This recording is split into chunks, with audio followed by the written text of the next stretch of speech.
Back at it again, and obviously there has been an attack on the Second Amendment, right? Second Amendment has been attacked. It's continuously under attack. And more recently, Joe Biden, I believe in the victory speech for Fetterman, after Fetterman won, Joe Biden was coming out and, congratulating him. And in that speech, he said that Fetterman was going to help him ban assault weapons. Weapons of war, the buzzwords that they like to use to try to scare people, because most of these folks that are for these bans have never held a firearm a day in their life and would probably piss down their leg if they ever did. Just being 100, they would be absolutely terrified, not knowing or realizing that weapons don't hurt people. People hurt people. You could have a weapon on the table right in front of you for the rest of your life. It's never going to do anything until you decide to pick it up and do something with it. But, of course, common sense is no longer common. We live a bunch of NPCs, non-playable characters, if you don't know what NPC stands for. Non-playable characters, mindless robots, drones, whatever you want to call them, mainstream media robots, controlled robots. But anyway, we're going to be diving into a speech from an expert in Congress. So, before we get into that, make sure you guys hit that like button. And if you haven't already subscribed to the channel, what are you waiting on? Join the family. Hit that subscribe button down below and make sure you hit that bell button next to it so you're notified when these videos drop as well. All right, if you hit that bell button, YouTube will send you a notification whenever I drop videos. All right, and make sure you guys are following me on social media. All of those links are down below in the description box. Instagram, Twitter, Truth Social, Discord server, all of that good stuff is down below. And with that being said, let's dive in. That is why law-abiding citizens buy millions of these firearms. When accuracy and stopping power matter, they are simply better. Chairman Nadler, Ranking Member Collins, and distinguished members of Congress. My name is Amy Swearer, and I am the Senior Legal Policy Analyst at the Heritage Foundation's Ed Meese Center for Legal and Judicial Studies. Just as doctors can only recommend an effective treatment plan if they first form a correct diagnosis based on accurate assessment of the symptoms, policy analysts and policymakers must have an accurate understanding of the societal problems they are seeking to combat. Unfortunately, too many policymakers appear completely uninformed about basic factual realities related to guns and gun violence. Don't misunderstand me. We all want safer communities, but the characteristics distinguishing so-called assault weapons from non-assault weapons are not factors like caliber, lethality, or rate of fire. Proposals to ban scary-looking features like barrel shrouds or pistol grips are, for all intents and purposes, proposals to force law-abiding citizens to own guns that are harder for them to handle, harder to fire accurately, and more likely to cause them injuries, even when they are being used for lawful purposes. Talk to them. Moreover, semi-automatic rifles are not a meaningful driving factor behind rates of gun violence. 2/3 of gun deaths in this country are suicides, where the type of firearm is essentially irrelevant. With respect to gun crimes, over 90% are committed. 2/3. Say that again. Say that again, young lady, please. Violence. 2/3 of gun deaths in this country are suicides. 2/3 of them are self-inflicted. Self-inflicted. But you never hear about that in the mainstream media. They just say gun deaths and just give you the totality of the number. It's the same thing that they do with the wage gap. They never give you the specifics. They just say wage gap. They never compare apples to apples. They try to compare apples to oranges. Yeah, they're still fruit, but they're two completely different fruit. It's the trick that they use, and that's one that I never. That's a statistic. Goodness gracious, I can't talk. That I never knew about. 2/3. I got me some more ammo when I'm debating somebody with the in terms of a Second Amendment debate. And yes, pun was intended, all right? Pun was intended, if you caught that. But the type of firearm is essentially irrelevant. Yes, ma'am. With respect to gun crimes, over 90% are committed with handguns. 90%. 90. Now, I knew most of them were committed with handguns. I mean, it's obvious. I mean, nobody's walking. Most people aren't walking around with long rifles. I mean, let's be real. Obviously, it's harder to conceal, and if you don't conceal it, everybody's looking like, hold on, what in the world? What is he doing? Hold on, he's raising it. It's a lot easier to hide a handgun. I mean, anybody could be hiding one at any given moment, and you would never know until they decided to pull it out and use it. Now, a rifle, it's a bit harder to conceal that, especially on your person. But 90%?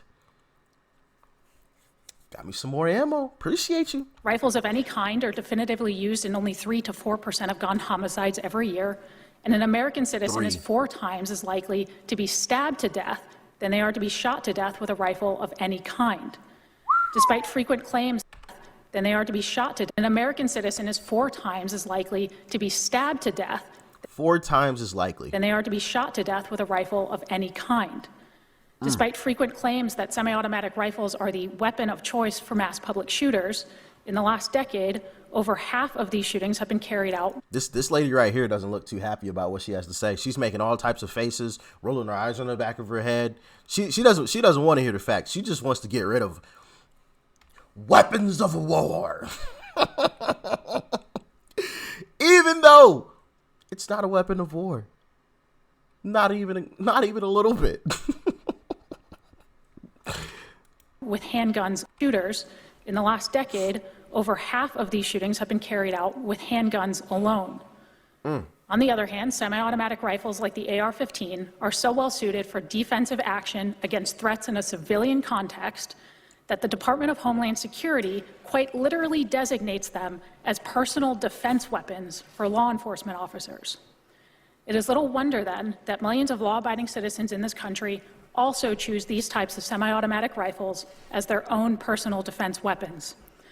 Far from needing to be protected from these rifles, law-abiding Americans benefit when they are allowed to defend themselves with them, particularly in situations where they are outnumbered. Yep. Just last week, a homeowner in Rockdale County, Georgia, relied on his scary-looking semi-automatic assault weapon to defend himself against 3 masked teens armed with at least 1 handgun who tried to rob him and other residents in their own front yard. Ironically, the rifle deemed an assault weapon by many in this room was used defensively to protect innocent people against assault, while the perpetrators used a non-assault weapon offensively to commit actual assault. Ooh! Well, how ironic is that?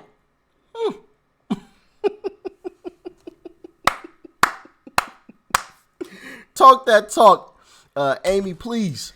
Importantly, some of the most famous examples of the defensive use of assault weapons by civilians come from scenarios where the government has been either unable or unwilling to defend entire communities from large-scale civil unrest.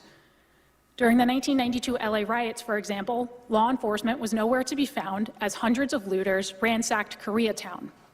Ordinary store owners like Richard Ree and his employees took it upon themselves to defend their livelihoods from lawlessness, using, in many cases, semi-automatic rifles. Similar stories emerged during the civil unrest in Ferguson, Missouri in 2014. There are some here today who still genuinely don't understand why or how anyone would need such scary-looking rifles for purposes other than mass murder. And so I have permission from my mother to explain it to you by partially embarrassing her. My mother did not grow up with firearms, and they will never be her favorite thing in the world.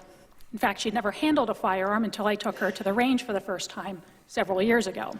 Now, I love my mother, but like every other novice with a handgun, she was quite bad. I mean, she struggled to hit a stationary target from 6 yards out under ideal conditions. Sheesh. Yeah. That's pretty darn bad if I do say so myself.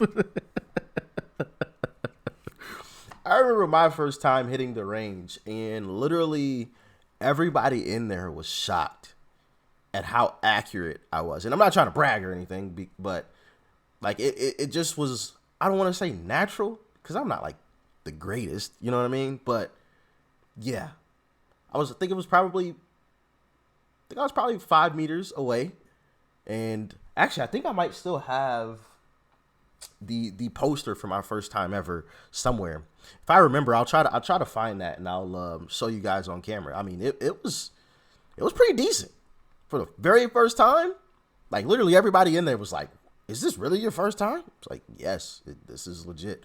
My very first time. I had no clue what I was doing whatsoever. And shout out to those guys that helped me out that day because, yeah, I was completely lost. I didn't know what to do, but the guys there really, really helped me out in handling, the firearm and showing me how to use it and whatever. And, yeah, it was incredible. But, yeah, to miss, woo. And then she picked up an AR-15. And I watched my mother put a fist-sized grouping of lead in the center mass of a target from 20 yards out. That is why law-abiding citizens buy millions of these firearms. When accuracy and stopping power matter, they are simply better. Absolutely. Americans use firearms to defend themselves between 500,000 and 2 million times every year. Look at this chick still making faces. She's the type that'll piss down her leg if she ever had to fire a weapon of any sort.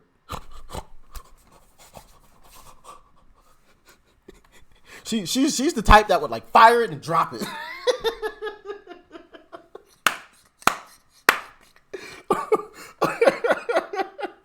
I can see it playing out now, Boom!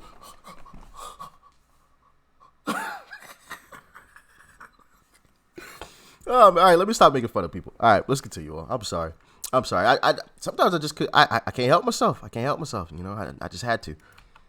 God forbid that my mother is ever faced with a scenario where she has to stop a threat to her life.